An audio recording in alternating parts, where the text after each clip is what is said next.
So we're going to go ahead and get started. This is Chapter 1, Section 1. Remember, this is all review. I'm refreshing your algebra skills. We're going to fly through this or go slow. It's totally up to you. Your job is to raise your hand, ask questions. If you look bored, I'm just going to start flying through. Majority you should already know, but we're just going to make sure that you know. Okay? So it starts out with functions. Being able to graph using the point-by-point method, using the calculator, what a function is, what a domain and range is, function notation, some applications. Okay? All of you should know that when you're graphing, the x-axis is a horizontal axis. The y-axis is the vertical axis. All of you are like, yes, I got this. I know this already, right? That's good. That's the kind of stuff that we're going to go over. So there's also 4 quadrants. So the way this works, quadrant 1, quadrant 2, quadrant 3, quadrant 4, it's counterclockwise. When we plot a point, the first number is from our x, the second number is from our y. So if we had a comma b, we go to a on the x, b on the y, that's the point. So for example, if I had -5, comma 5, -5 on the x, 5 on the y, that would be my point. Okay.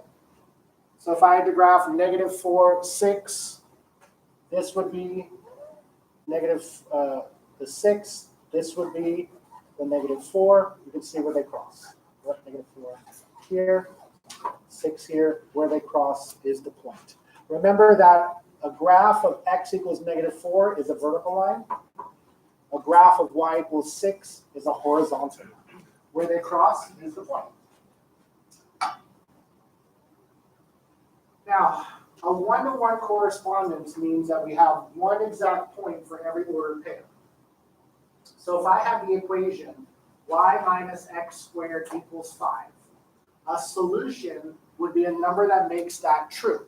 So if I plug in 2 for x, 2 squared is 4, 9 for y, 9 minus 4 is 5, that's a true statement. The ordered pair 2, 9 is an answer. If I had -2, 9, -2 squared is 4, 9 minus 4 is 5. These are both solutions to the equation. But if I had the order pair 0, 2, that is not a solution. So if I put 0 in for x, 0 squared, 2 minus 0 squared to 0 does not equal 5, not a solution. Okay? I want to take a moment and let's practice some calculator right here. Okay? So take out your calculator and we're going to go to our notes. How can I do all this in my calculator? How can I do all this in my calculator? So we're going to learn a little bit of calculator that you may or may not have known. So if we had y minus x squared equals 5, your calculator likes to be y equals. So how can I solve this for y equals? What am I going to do? Perfect. Add x squared to both sides. We would have y equals x squared plus 5 or 5 plus x squared. Does everybody see how I did that? So your calculator likes y equals. And how can I see if a solution is true or not? So the two ones we said were solutions is 2 and 9, -2 and 9. And we said that 0, 2 is not a solution. Well, here's a quick way to check. And let's learn our calculator. So take out your calculator. The first thing we want to do is make sure we have a clean calculator. So what I'd like everyone to do is turn on your calculator.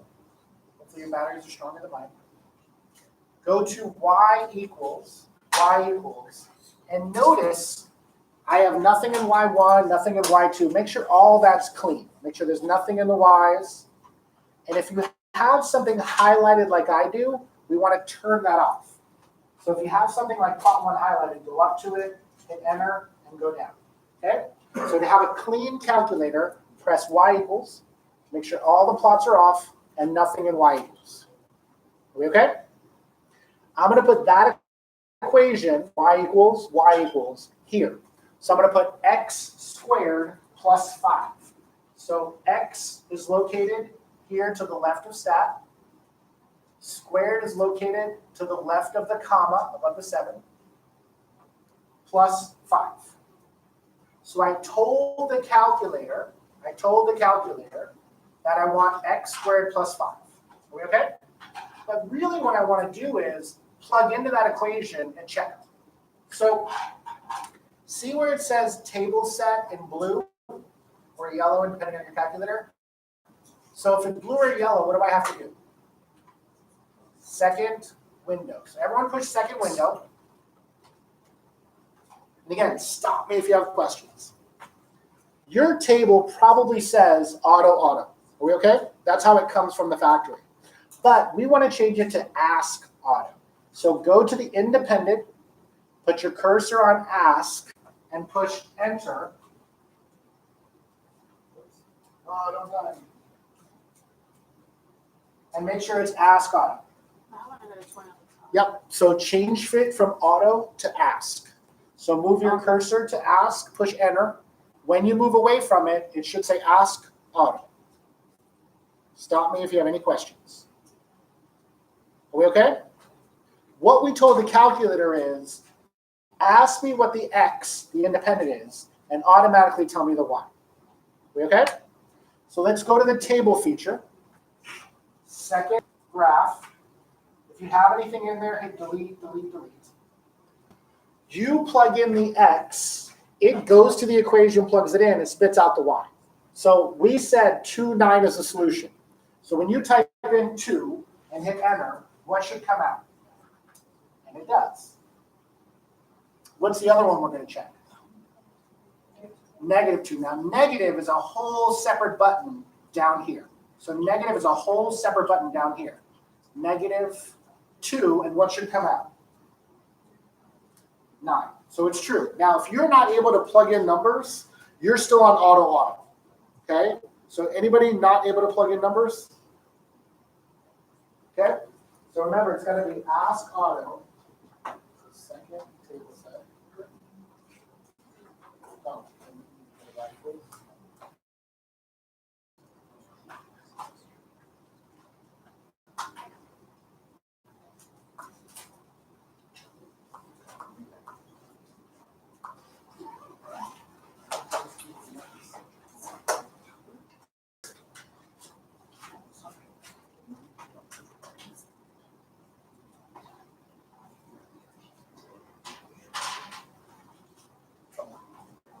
okay? Now, when I plug in 0, they said that you're supposed to get 2. Well, what happens when you plug in 0? You get 5. So is 0, 2 a solution? No. So what I taught you in your calculator is how to put the equation in and how to use the table feature. Maybe you already knew that, maybe you didn't. That's what's nice about chapter 1 is I'm going to throw in calculator stuff that's important, but I don't know if you're taught it or not. But we'll throw these little things in. Just make sure you practice.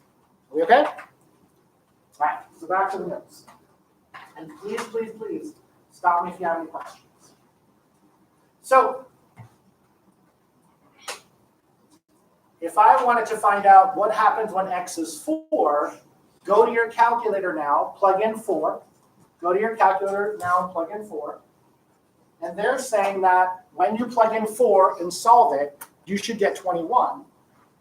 We're able to plug in 4 and get 21 just like that. Are we okay? And 421 is the solution. Good so far? And again, chapter 1, hopefully it's going to be painless. So plotting by point graphing is basically picking a bunch of points, and then when you have all those points, you're able to see what the picture looks like. So this is our equation, and if we take a bunch of points, like -3, -2, -1, 0, 1, 2, and 3 from X, we can find the Y's and solve. So in your table, plug in, delete the ones that are in there. So let's go to our calculator. Go up, up, up. If I push delete, delete, delete, delete, delete, get rid of all the ones that are in there. Delete is in the top middle. And let's plug in -3, -2, -1, 0, 1, 2, 3. See how far we can go. And let's see what we get. -3, -2, -1, 0, 1, 2, 3. Is it all working for everybody?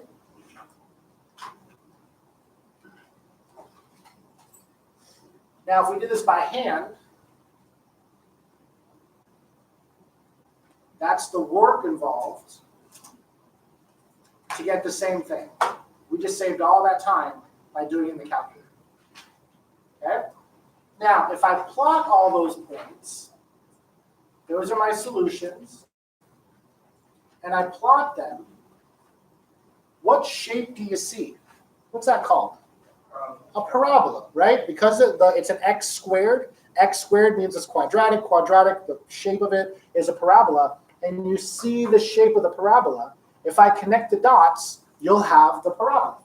So this is called plotting the points, point by point plotting. And you get the equation. Now, we're going to do the same thing, but in our calculator. But I want to stop for a second and understand, you see a line. You with me? I don't see a line. I see every solution that makes it true, but every solution is so close together. It's an infinite number of solutions. They're all so close together that they make a line. So you see a line, and it really looks like a smooth line, but really it's every single answer that makes that true. So before we move on, notice the window. They went from -4 to 4, counting by ones on the x's. And on the y's, they went from -2 to 16, counted by 2's. Does everybody notice that? So another thing you should know how to do in your calculator is when I go to y equals, there's the equation.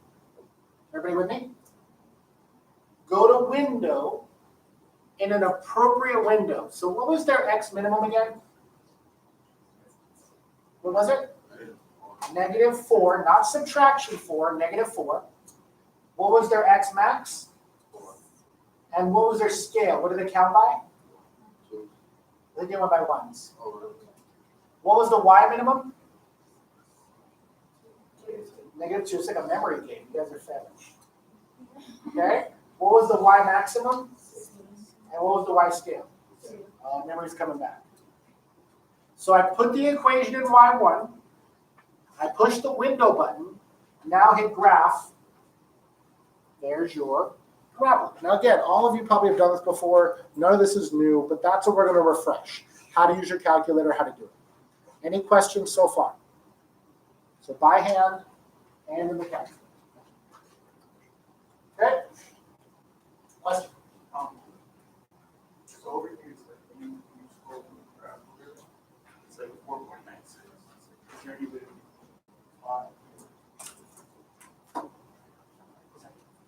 So we're going to talk about correspondences. And there's a lot of correspondences that happen naturally. So for example, every item in the store corresponds to a price. Every student corresponds to a GPA. Every circle has a circumference. Every number corresponds to its cube. Every day there's a maximum temperature. Those are correspondences. What we're going to talk about is a function.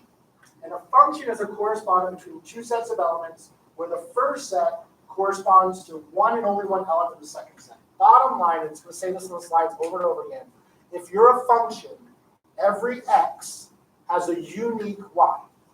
If I put in 5, I should get 9. But if I put in 5 and get 9 one time and 10 another time, not a function. Okay? So every domain corresponds to a unique range. And domain is x's, range is y's.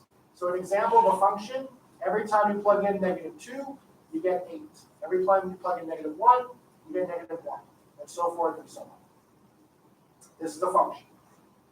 Now, is this a function? Now, please keep in mind, every x has to have a unique y. So when I plug in -1, what should come out? 1. That's good. It's not more than 1, just 1. But when I plug in 1, it also comes out to be -1. Is that a function? It's still a function. Every time I plug in -1, what should come out? 1. Every time I plug in 1, what should come out? 1. That's okay. It's when x has 2. So x should always correspond to 1y. X doesn't go to 2 places. It only goes to 1 place. Every x has to have a unique y. And again, it's a little confusing. So is this one a function? Because see how 1 corresponds to what? 2. every x has to correspond to a unique y. In this case, 1 corresponds to 1 and -1. This is not a function, not a function. Okay, so the question is our equation a function? Does every x go to a unique y? Okay, so do we have a function? Now, some of you are already thinking ahead. What's a quick way to visually see if it's a function? Vertical line test, and we'll go over that in a minute. But does every x have a unique y? And the answer is yeah. Every x only goes to one place. It doesn't go to a place up here and a place down here, or it doesn't go to here and here. Every x goes to a unique y. So yes, it's a function. And the vertical line test is coming up soon. We'll talk about that. But every x has a unique y. Now in this case, visually, is this a function? No, but here's why. This x has an answer up here, and it has an answer up here. So this x has two answers. Is it a function? No. And then you mentioned the vertical line test. If I draw a vertical line, and at one place, just one exception, it has two intersections, it's not a function. Okay? And you're like, I remember that. There you go. Exactly what we're doing. So theorem 1 says an equation specifies a function for each vertical line in a coordinate system passes through at most one point on the graph. So it only can cross once with a vertical line for it to be a function. If it goes 2 or more, it's not a function. So the one that's on the screen now, is that a function? Nope. Crosses 2 places. As long as you find one exception, it's not a function. Now, what about this one here that oscillates up and down, up and down, up and down? Is that a function? Everywhere you draw a vertical line, how many times does it cross? Just once. So this would be a function. Okay? Independent and dependent variables. I'm using the word x and y, domain, range, all over the place. So let's connect everything. X is your independent, which is your domain. Y is your dependent, which is your range. X, independent, domain. Y, dependent, range. And the way to remember that is X is independent. It stands on its own. You got to figure out the X first. Y depends on X. Whenever I plug in, like in the calculator X, Y depends on that. So X is independent, Y is dependent.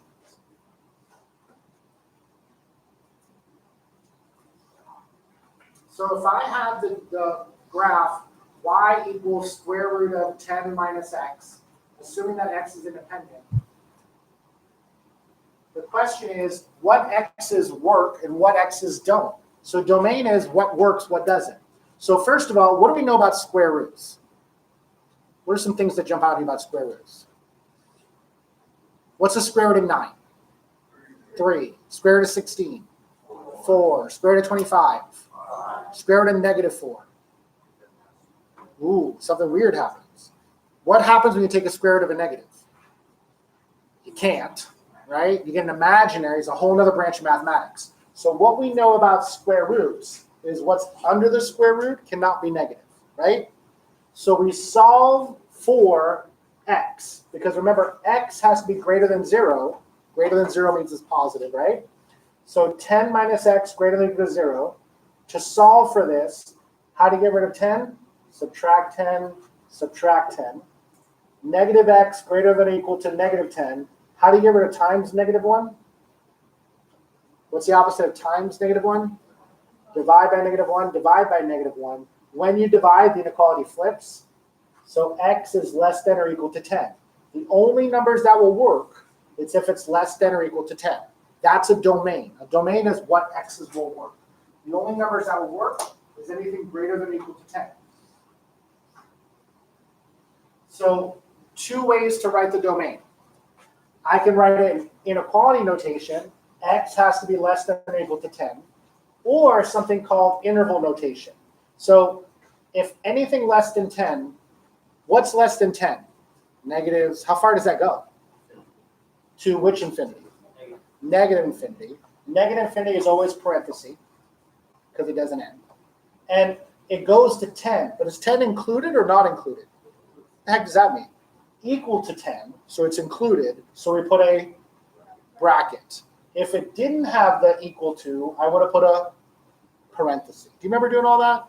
That's what chapter 1's all about. Like, I remember doing all that. That would be the domain of this function. Questions? Negative infinity and positive infinity is always parentheses because infinity doesn't end. Good question. So function notation is basically, instead of saying y equals this and y equals that, how do we keep them separate? Everything can't be y. We can say f instead of y. We can say g instead of y. We can use any letter, but instead of using y all the time, we say f of x or g of x to separate the two y's. We always don't have the same thing. And I don't want to make a table all the time. If I had to find all the answers to y equals 2x plus 1, I have to make an x, a y, make a table, and draw that all out. If I just say f of x, I can just put the x in there. You know what to do. So function notation, basically, instead of saying y equals, we can say f of x or g of x. So we'll call the first one f of x equals 2x plus 1. We'll call the second one g of x equals x squared plus 2x minus 3. Two different letters, two different functions. And when I want to plug a number in, like x, I say f of 2. Everywhere there's an x, I put a 2. G of 7, everywhere there's an x, I put a 7. Okay? Things you've seen before, correct? So we use those. We say f of x, g of x, and we can see them separate. Okay? So if I want to plug these in and get these answers, let's do this in the calculator. Okay? So we're learning the calculator. What I'd like you to do is in y1, put 2x plus 1. In y2, put x squared plus 2x minus 3. So just start with that. Just start with that. In y1, put in 2x plus 1. In y2, put x squared plus 2x minus 3. So again, we're throwing in the calculator. We're making sure everything makes sense. Practicing, practicing, practicing. We're still going auto. Yeah, keep that ask auto. So in our calculator,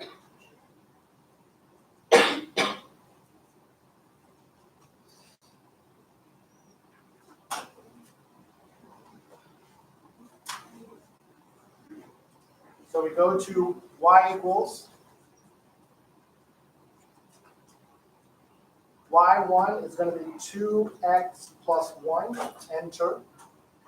y2 is going to be x squared plus 2x subtraction 3. Any questions there? And I'm hoping you've done this before in algebra, but if you haven't, we're doing it now. Okay? We're going to go to the table feature. We're going to plug in 5, and we're going to plug in negative 2. We're going to plug in 5, and we're going to plug in negative 2. So I hit table, second graph for table. Delete the ones that are in there. Delete, delete, delete, delete. Put in 5, put in negative 2.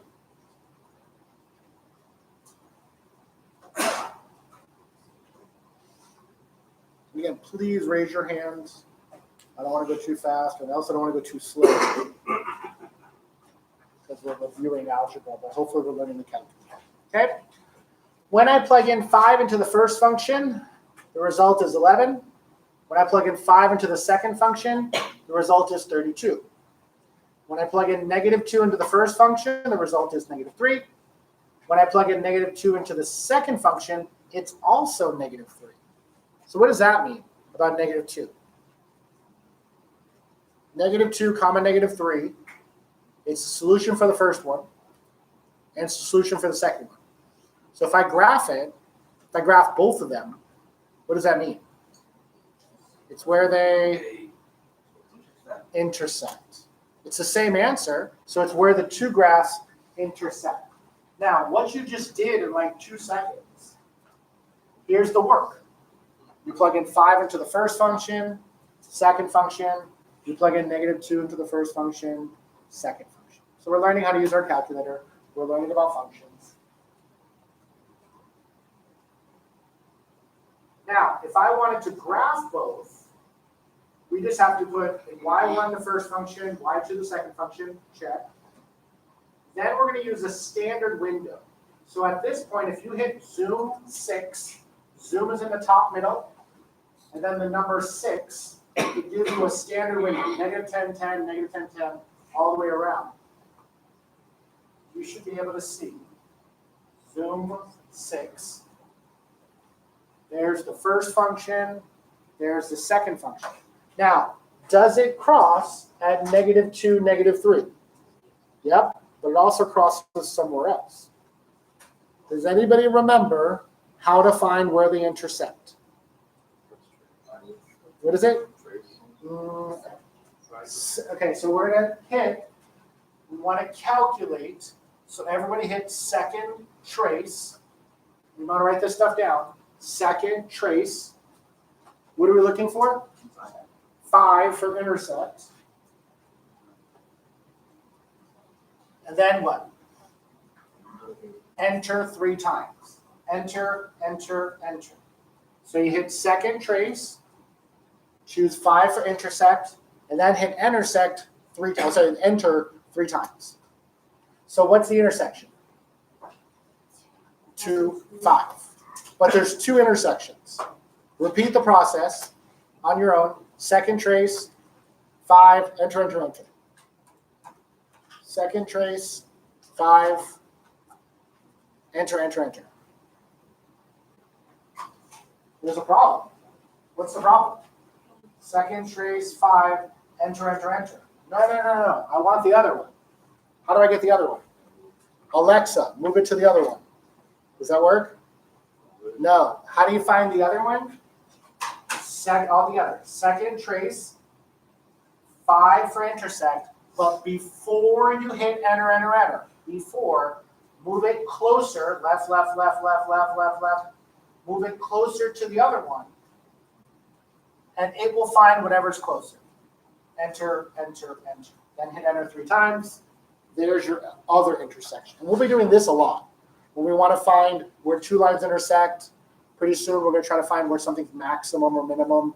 The calculator has little ways to find all that. Are we okay? So here's the window. We found the solution to both. We actually found the other point of intersection. And now we're going to talk about the very first calculus sort of algebra idea. Okay? All of you know slope. Slope is what? What's the formula for slope? y2 minus y1 over x2 minus x1. We all said this out loud. We all remember, right? Another way to look at it is f of b minus f of a over b minus a if we look at a and b. And then another way to look at it, we'll talk about all this stuff later, is f of x plus h minus f of x over h. So later, not now, we're going to be doing slope. We're going to be doing this thing, and we're going to be putting it all together. But for right now, we're just going to focus on the algebra. F of x is just the original function. F of x is the function. If this was f of 4, everywhere there's an x, you'd put it a 4, right? So let's take a second. Let's go to our notes real quick. Piece of paper. And I want to play with something. For some reason, this is where we have issues. So let's just say f of x is x squared plus 2x plus 1. That's your function. Okay? If I asked you, what is f of 4? What would you do? It would be 4 squared. Just the first one? Nope. Everywhere there's an x, you would put a 4. Is everybody comfortable with that? Okay? If I asked you f of negative 3, you'd be like, ooh, got to be careful. But really, everywhere there's an x, what do I put? Negative 3. But you'd put parentheses to be safe. Okay? Everybody gets that. Then I do something silly. What if I said f of a really cool looking truck? Really cool looking truck. How would I figure that out? What would it be? It'd be a really cool thing. Really cool looking truck squared plus 2 really cool looking truck plus 1. Okay? Then I asked you f of x plus h, and everybody gets confused. You just shoved a truck in there, and x plus h is confusing. Where did the 4 go? Everywhere there's an x. Where did the -3 go?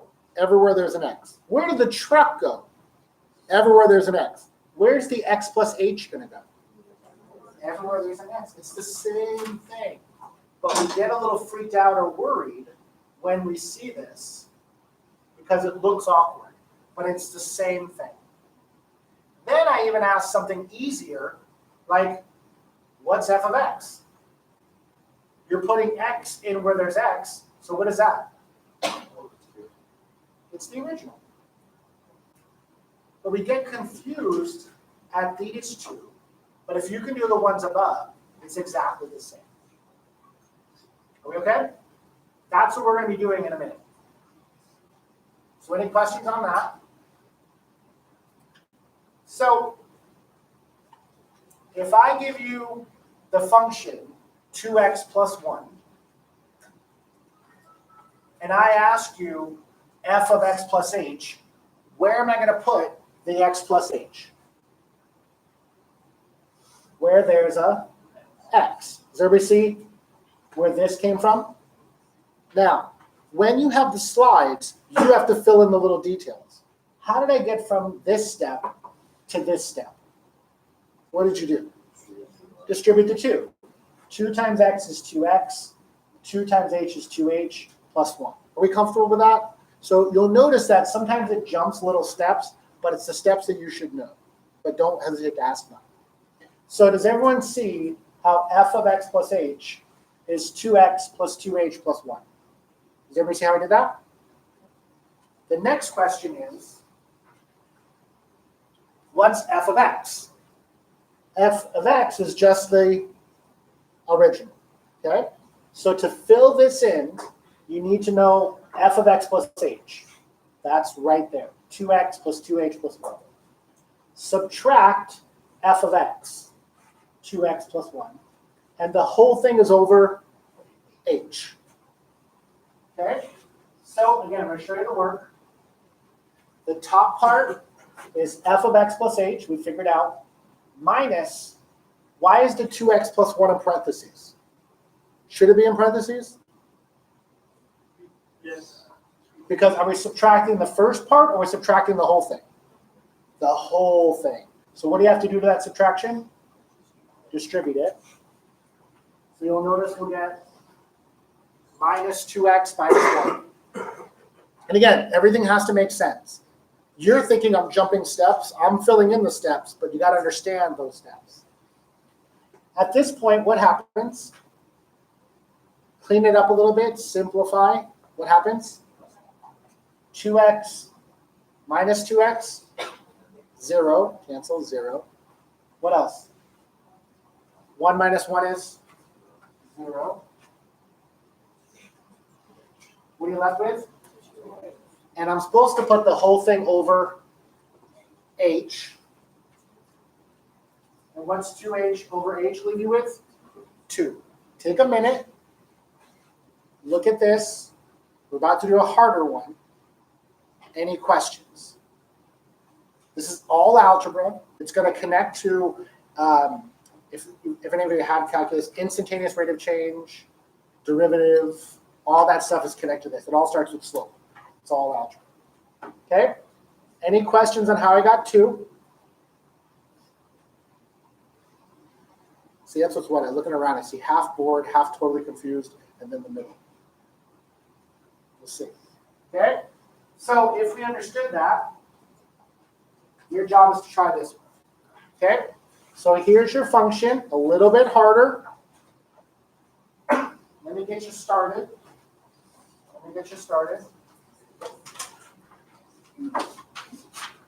this is where you can work with your neighbor, work with someone else.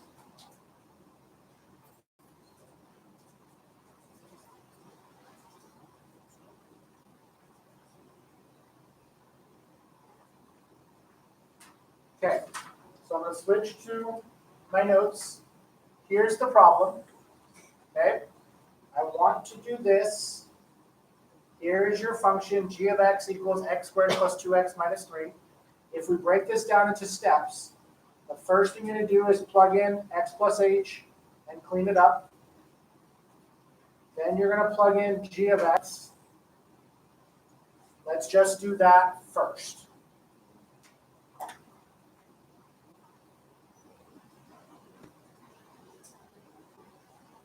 Stop me if you have questions.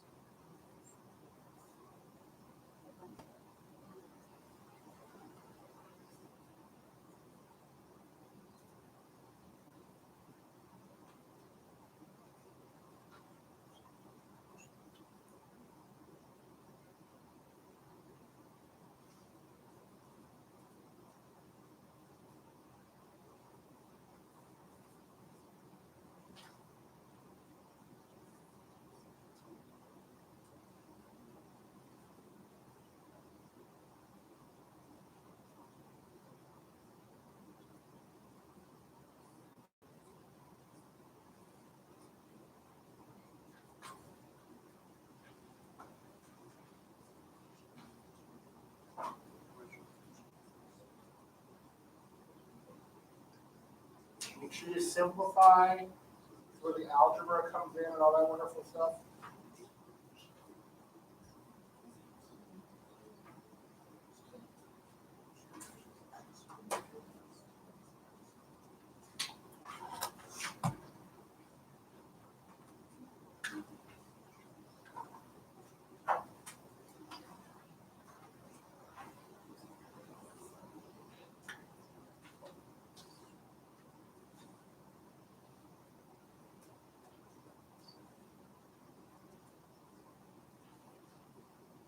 A little bit longer.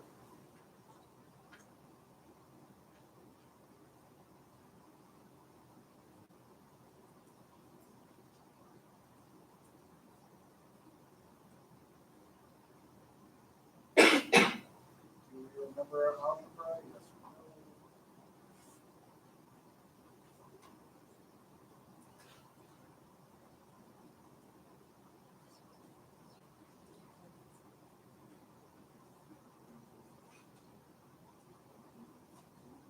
Okay, I'm going to start plugging it in just to make sure we're on the right track.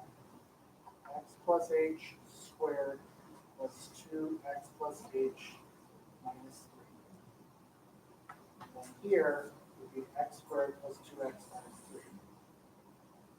Now, let's make sure we plugged in x plus h correctly. X plus h squared plus 2 times x plus h minus 3, just like if we plug that truck in there. But what I'm not going to do for you yet is this can be cleaned up. X plus h squared is x plus h times x plus h plus 2x plus h minus 3. So you got to clean all that up first. So I'll give you a couple of minutes. I'll walk around. X times x is x squared. Again, if you want to take it further, take it further. This is all algebra, but it's important enough.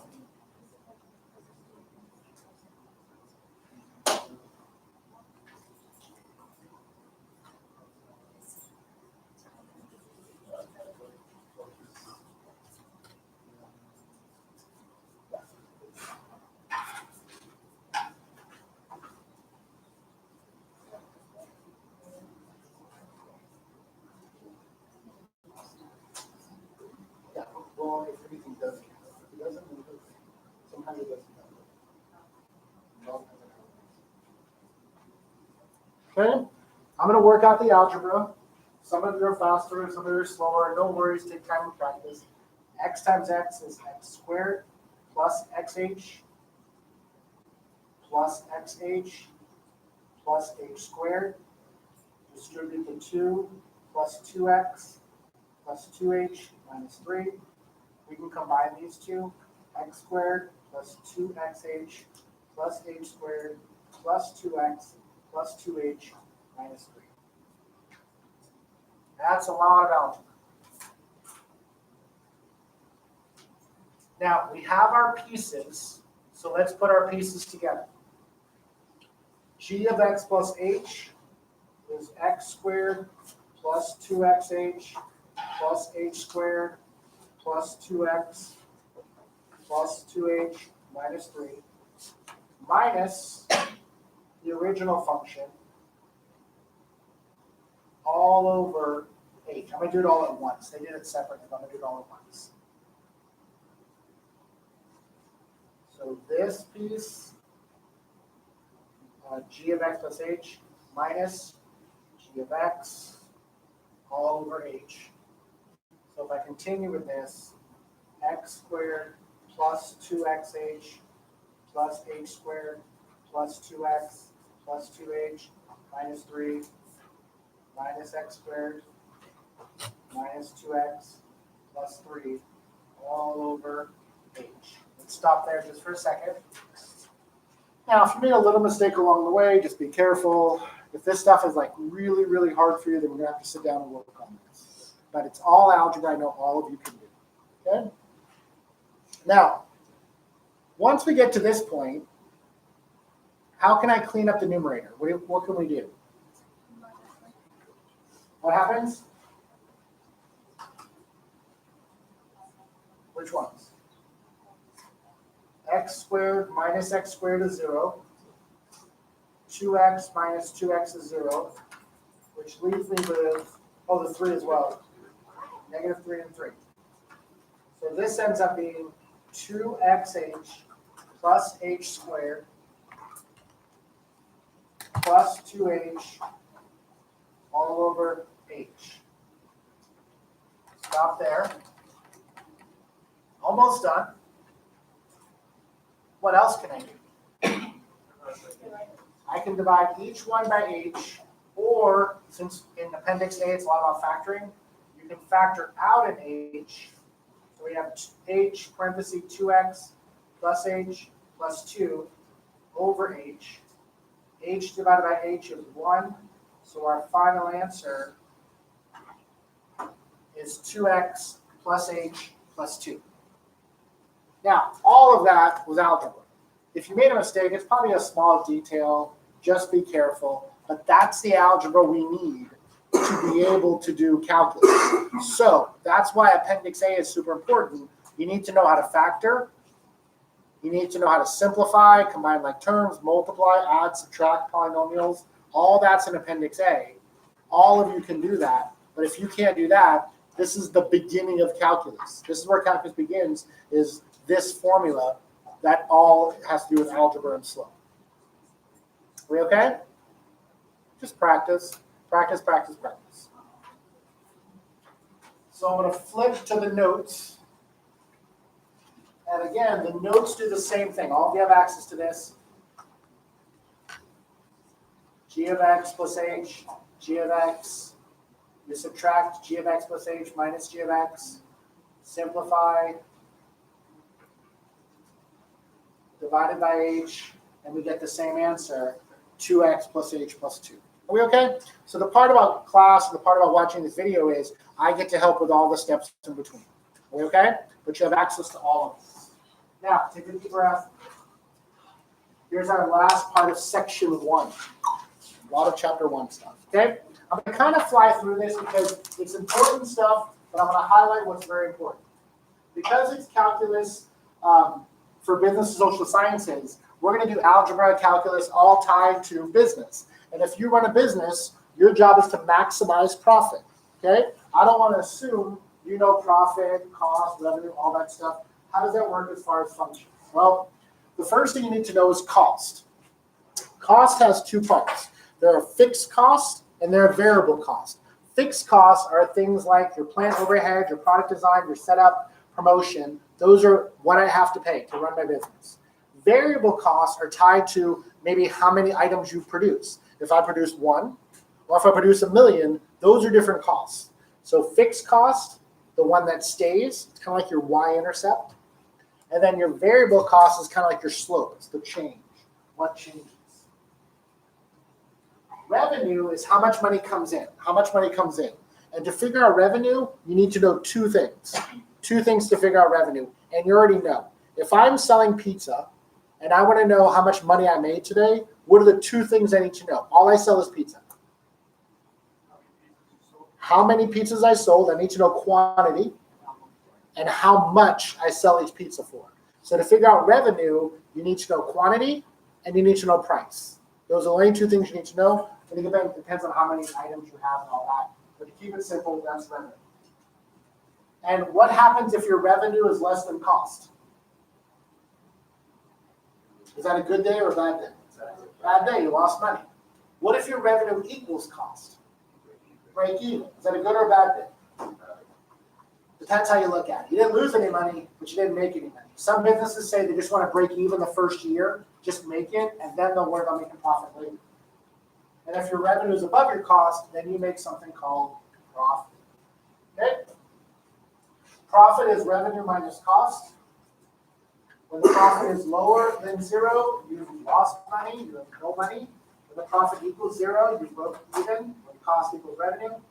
And when your profit's above zero, you made a profit. Revenue exceeds cost. The price demand function is basically the relationship between demand for a product and the price of the product. So one thing we have to really understand is that demand is how much people want something, right? If I put in front of you, it's getting close to lunch. If I put in front of you a meal, let's say it was a pizza, and I say, I have pizza, I only have 30 of you, let's say, and I have 5 pizzas, okay? If I sell them for $1, who wants the pizza? $1 for a large hot pizza, who wants it? Everybody. I'm gonna run out like that, okay? So I'm like, I see the demand is high. I'm gonna sell each pizza for $100. If you're a college student, you're not gonna give me $100 for a pizza that you can go outside. So I need to find that magic price that ties to the demand at that time. Does that make sense? So there's a relationship there. So X is the price demand function for X items sold at a certain price. Price is tied to how many. And in general, if you raise the price, you lower the demand. You got to pick that nice balance. So revenue is X times P. How many times the price.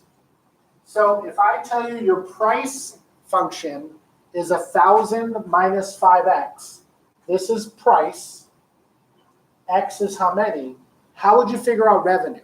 If this is my price, 1,000 minus 5X, that's one part. What's the other part of finding revenue?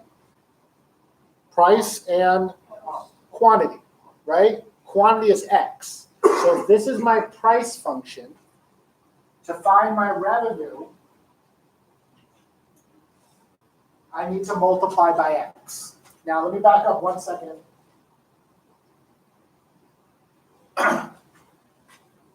The price demand function for a company is given by P of X equals 1,000 minus 5X, where X, which is quantity, is between 0 and 100. What the heck does this mean? What is that? 0 to 100. Your quantity must be between 0 and 100. That's my restraint on X. That's my domain. That's my domain. I can only produce 0 to 100 pizzas. That's my limit. Once I do that, I'm sold out. That's all I made for today. And if you ever go to a really good bakery, a really good place, they sell out like that. That's all they have that day. That's what this is. X is the number of items, and PX is the price of each item. So if I want to find the revenue for 50 items, I have the price function. But to find revenue, you need to take the price, which is 1,000 minus 5X, times X. What's X again? Number of items, quantity, right? So to find revenue, you need those two pieces. So if I take those two pieces, plug in 50. So again, how does this work? 50 is how many items? 1,000 minus 5 times 50. 5 times 50 is 250. 1,000 minus 250 is 750. What's the 750 again? Price. So if I'm selling each one for 750, and I'm selling 50 of them, how do you figure out the revenue? Multiply. So again, once I lay it out there for you, it makes sense, right? When 50 items are sold, the price is 750. This tells me price, 1,000 minus 5X. And 50 of them, 50 times 750, gives me a revenue of 37,500. Again, you've seen this before, but we're really focusing on business now. So to break even, what's break even again? When cost equals revenue, or when profit equals 0. That's break even, okay? So we can look at cost function as A plus BX. A is your fixed cost, B is your variable cost. Fixed cost plus variable cost. Price demand function, it's another linear function. P of X equals M minus NX. X is the number of items, P price per item. The revenue is X times P. Number of items times the price per item. And your profit is revenue minus cost. Okay, so I'm going to leave the screen up for a minute. Bottom line, cost is fixed cost plus variable cost. It can be a linear function, A plus BX. You remember MX plus B? Same thing. Price demand function is a linear function, right? The only reason why it's minus in this case is that, remember, if you raise the price, you could lose people. You could lose people. But it's another linear function. Revenue is X times P. How many times price? Price we just referred to. And then profit is revenue minus cost. Now, I don't want you to really memorize all this. I want you to understand this. Cost there's a cost to running my business. I have fixed costs and variable costs. I have to figure out my best price, but my price is tied to demand. If I'm selling a can of peas, guess what? People don't go crazy for a can of peas. People don't line around the building like an iPhone, what are they on, 15 now? An iPhone 11 or 12. They don't line around the corner for my can of peas. That's different than doing an iPhone or something. And then revenue, you need to know two things, price and quantity, and profit is revenue minus cost. So if you get the big ideas, you're great. I just don't want to assume that everyone knows what this means. Okay? So if I give you an example that says a company manufactures notebook computers, its marketing research department has determined that the data is modeled by the price demand function here. So before we move on, what's P? Price. What's X? Quantity. Are we good? All these have to make sense. So if you tell me how many in for X, I'll be able to tell you the price demanded, technically. Are we good? X has to be between 1 and 25. What's that? That's your domain. I can only produce how many? 1 to 25. Is 1 included? Yep. Is 25 included? Yep. X is in thousands. So X is in thousands. Find the expression representing the company's revenue and find the domain for this function. So that's what I want you to do. Write down the revenue, and write down the domain. Write down the revenue, and write down the domain.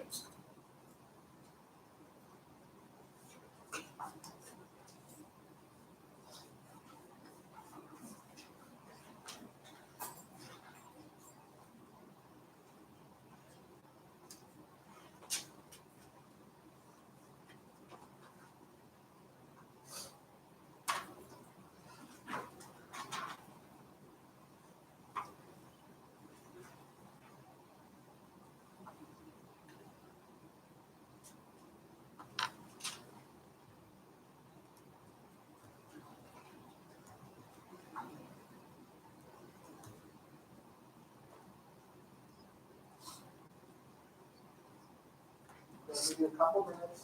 I'm not asking to plug anything in. We may do that next. At this point, I just want the equation. I'm going to add a little bit to it.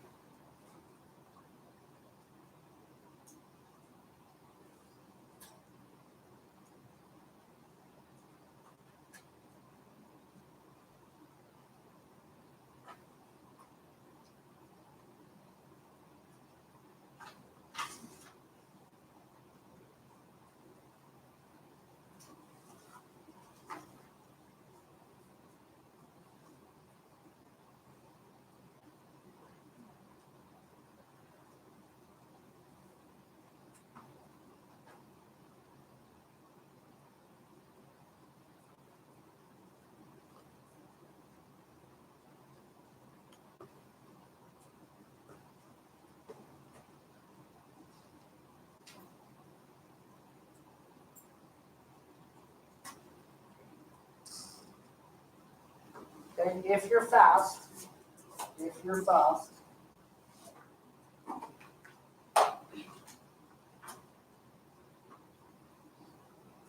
going to ask you to figure out the revenue at, let's say, 20 items. Figure out the revenue at 20 items.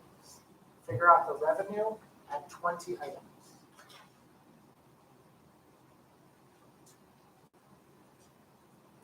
And 20 really represents 20,000. You're going to plug in 20.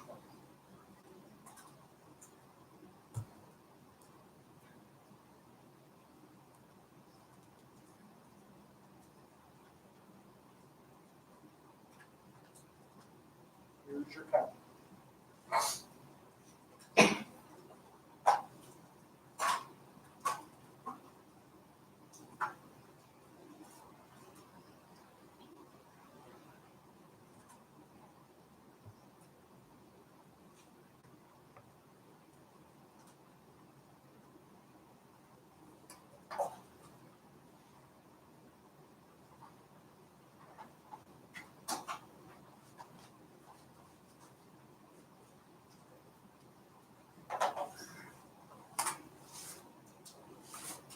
Okay, so let's start out with the revenue.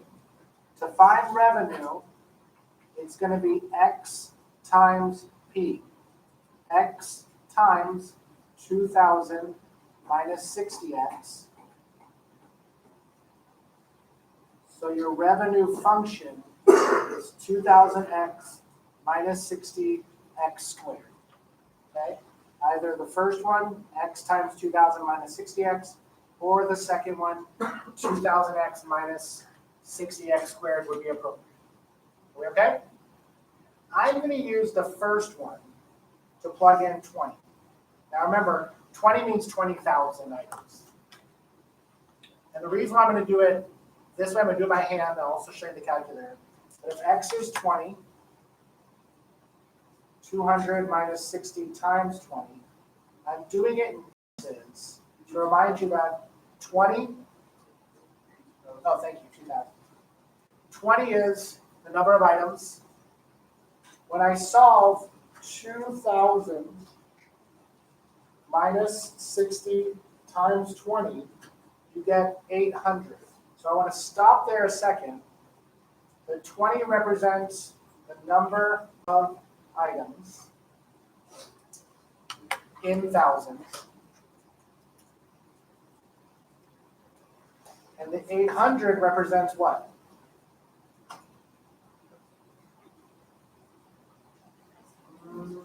What is it? P, price. Price per item. And when you multiply quantity times price, that's what gives you the revenue of what? 16,000. Yep. Where did the X squared go? Where did the X squared? Oh, no, good question. I used this top one. You could also use the bottom one. Oh, okay. And get the same answer. Good question. Now, why did I do the first one? So I can show you number of items and price separately. But you're totally right. They're exactly the same. Okay? Question? So you could just use either or. Either or. The reason why for this, I want to show you the breakdown. Just remember what price is. But the bottom line is, if I asked, what's the revenue at 20? You would give what answer? What's the revenue at 20? 16,000. If I asked how many items? 20. If I asked the price per item? 800. Just making sure we understand it all. Now, in the calculator, you could have gotten this answer very quickly by going to Y1, putting in the revenue function, 2,000x minus 60x squared, or the other one, same thing. Gone to the table, plug in 20, there's your 16,000. So all the things I'm teaching you are to help you save time, but you may or may not have known that. And the other question was, what's the domain? 1 to 25. That's your domain. I can only produce 1 to 25 in thousands items. Are we okay? So let's agree together. Do you want to use the top or the bottom revenue function? If it's just revenue, which one do you guys like? The bottom one? Okay, so let's put a star by that. This is our revenue. So our revenue, we're going to use 2000x minus 60x squared.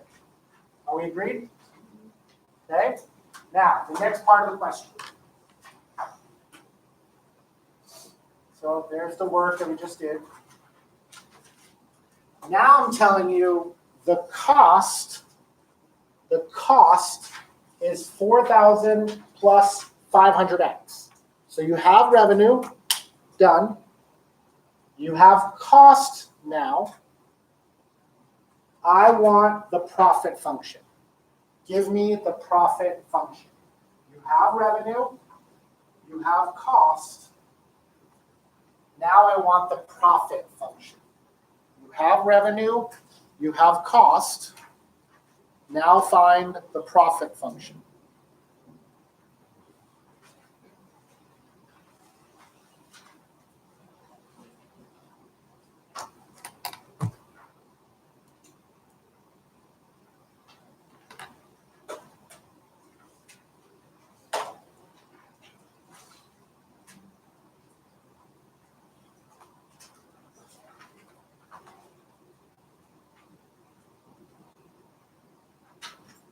Careful with algebra. If you understand revenue and cost and profit, great. But if your algebra is still off, you don't have your basics, that's going to be the trouble. That's going to be the trouble.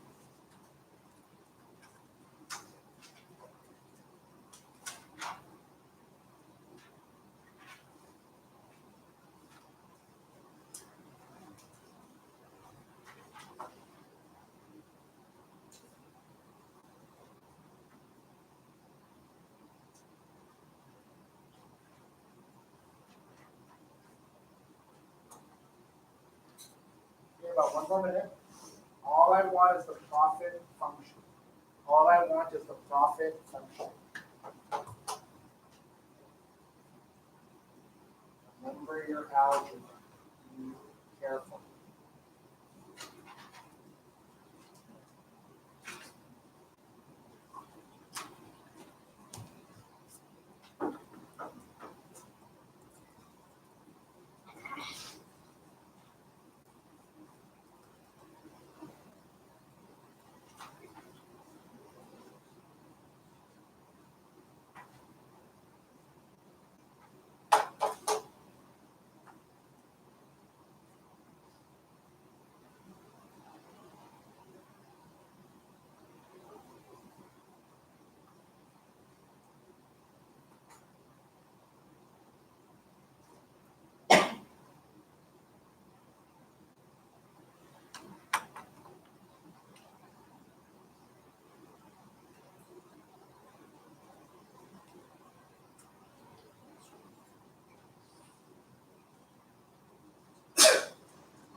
All right, let's see how we're doing.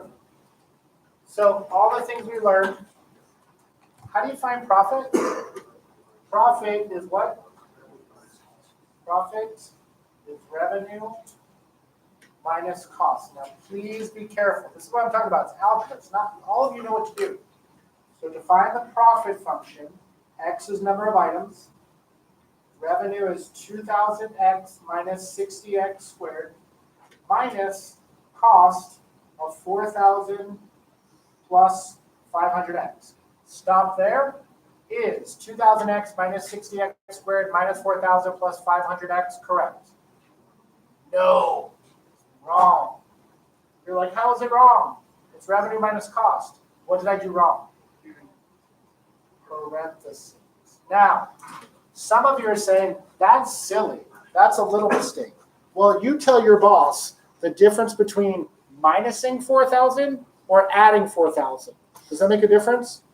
Yeah, $4,000 is a lot of money. multiplied by however, or subtracting 500x or adding 500x, that makes a difference. So really, and again, you need to know how to simplify as well. This is 2000x minus 60x squared minus 4000 minus 500x. So if I was going to put this in highest exponent down, what would be the first one? Negative 60x squared plus 1500x minus 400. That would be your profit function.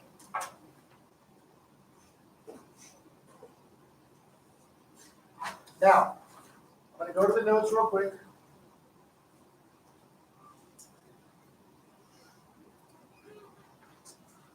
They got the same answer we did. Here's what I'd like you to do. I would like you to graph this profit function, and I'm going to give you a little bit of a head start, okay? So a little bit of a head start I'm going to give you, is I'm going to tell you that the issue is going to be the window. The issue is going to be the window, correct?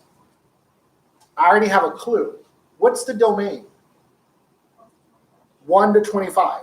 So when I make this window, we should start at 1 and we should end at 25 because that's all that exists. But you're going to have to play with how high to go because what shape will this be? X squared. What shape will this be? Parabola. Is it going to be a happy face or a sad face? Open or closed? You, upside down you. Happy or sad? It's going to be a sad face because x squared is negative. So your job is to see the entire parabola. So you already know the x-axis is 1 to 25. Your job is to figure out how tall this will be. Okay? I want to see the entire thing. We're going to do guess and check at this point, but we could play around with it. There's other things we're going to learn later. But bottom line, go to your calculator. Go to y equals. Type in negative 60x squared plus 1500x minus 400 for 4,000. Thank you. You're getting a 0 all the time today. 4,000 minus 4,000. And then press the window button, window on the top row. Window on the top row. We know our x is going to be from 1 to 25. And what should we count by? 5, 1, totally like, let's say 5s. Now, let's talk about the y-axis. Y is profit. What's the lowest profit? 0. We don't want to lose money, right? So we can see a little bit if you're worried about losing some money. So maybe put negative 1,000. If you want to see a little bit lower, how high should we go? This is where we're going to have to guess a little bit. But I will show you a couple clues. For example, see this negative 4,000? That tells you where it crosses the y-axis. We're not going quite that low, but let's just go up to 1,000 and see how close we are. Let's just do guess and check at this point. Let's put 1,000 for our y max and hit graph.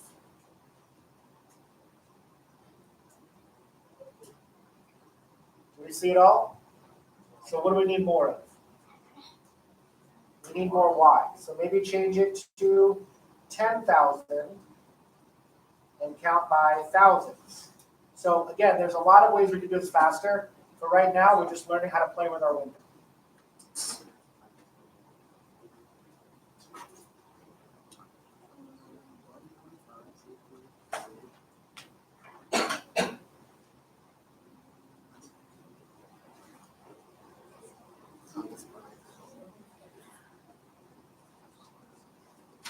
Okay, does 10,000 work? Does 10,000 work? Yeah. Now, we're going to later on figure out vertex, intercepts, all that wonderful stuff to do this faster, quadratic formula, all that. But what do you see a picture of? Your profit, right? And if I want to find, do you want to make the most money? Where's the most money? Right there. I'm going to show you quickly how to find that. hit second trace, second trace, second trace. What do you want to find? Maximum. What number is that? Choose number 4. Now answer the questions. What's the first question? Left bound. That means go anywhere to the left of the high point, which is the vertex, which is the maximum. Anywhere to the left of it, hit enter. Next question. Go anywhere to the right of it, hit enter. Last question. Just move it to where you think the maximum is, hit enter. And for me, to maximize profit, how many items? 12.5, 12 or 13 items. And I'll make the most profit, which is how much? 5,375. Now remember, this is in thousands. So 12.5 thousand, 12,500 items. And if I do that, what's my maximum profit that I'll make? 5,375. We okay? Did we learn a lot already? And that was just section